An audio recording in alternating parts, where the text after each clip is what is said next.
তো হাদিসে নবীজি নিজে বলছে আমি তোমাদের মতো নয়। দুই কথার সমাধান হলো হযরত ইবনে আব্বাস রাদিয়াল্লাহু আনহুমা বলেছেন, তাফসিরে খাজেন এবং তাফসিরে বগবীতে উল্লেখ, কোরআনের মধ্যে যে কথাটা আছে আনা বাশারুম মিসলুকুম, এটা হলো লিতাওয়াদু, বিনয় প্রকাশের জন্য, নম্রতা প্রকাশের জন্য নবীজিকে এই কথা বলার আদেশ আল্লাহ দিয়েছেন।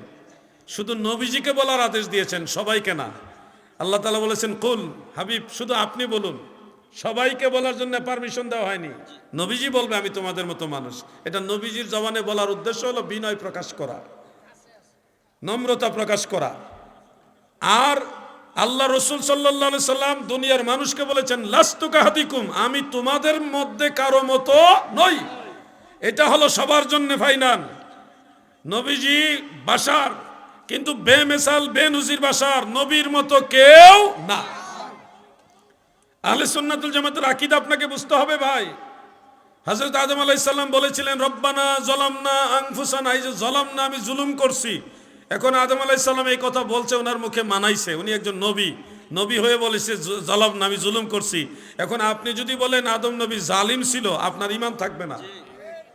কিন্তু আদম নবী বললে কোনো দোষ নাই, এটা ওনার মুখে মানায়। আমাদের মুখে ওনার ব্যাপারে এটা মানাবে না। আমাদের মুখে আমাদের ব্যাপারে বললে মানাবে। ইউনুস নবী বলেছে লা ইলাহা ইল্লা আনতা সুবহানাকা ইন্নী কুনতু মিনাজ জালিমিন। এখানে ইউনুস নবী বলছে আমি জালিমদের অন্তর্ভুক্ত হয়ে গেছি।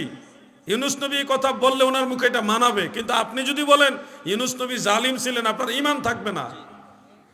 আপনি এই কথা আপনার নিজের ব্যাপারে বলতে পারবেন, কিন্তু ইউনুস নবীকে আপনি এই কথা বলার অধিকার রাখেন, এটা ওনার মুখেই মানাবে।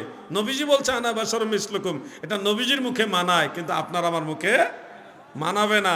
আকীদা হিসেবে আমরা বলবো নবীজি বেমেসাল বাশার, কিন্তু নূরের বাশার, আমরা কেউ নবীর মতো না। এগুলি বুঝতে হবে ভাই।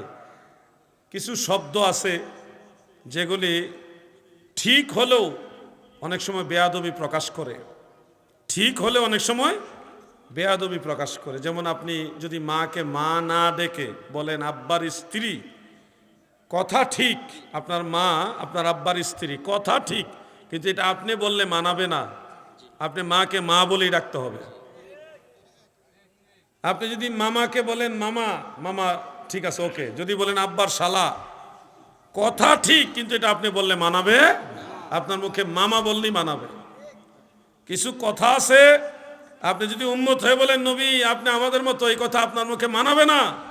আল্লাহর নবীকে আপনার আমার মতো মানুষ এই নজরে দেখলে হবে না, আল্লাহর নবীকে আল্লাহর নবীর নজরে দেখতে হবে। ওইটার পিছন দিয়েও আছে। পুকুরে মহিলারা খোলামেলা গোসলের ব্যাপারে কিছু বলবেন না, মহিলারা খোলামেলা গোসল করবেন না। এটার জন্য আপনারা দায়িত্বশীল যারা আছেন, পুরুষ লোক, মহিলা মা বোনদের গোসলের জায়গায় একটা ব্যারিকেড সৃষ্টি, একটা পর্দার ব্যবস্থা করে দিবেন। এটা আপনাদেরকে দায়িত্ব দিলাম, অনুরোধ করলাম।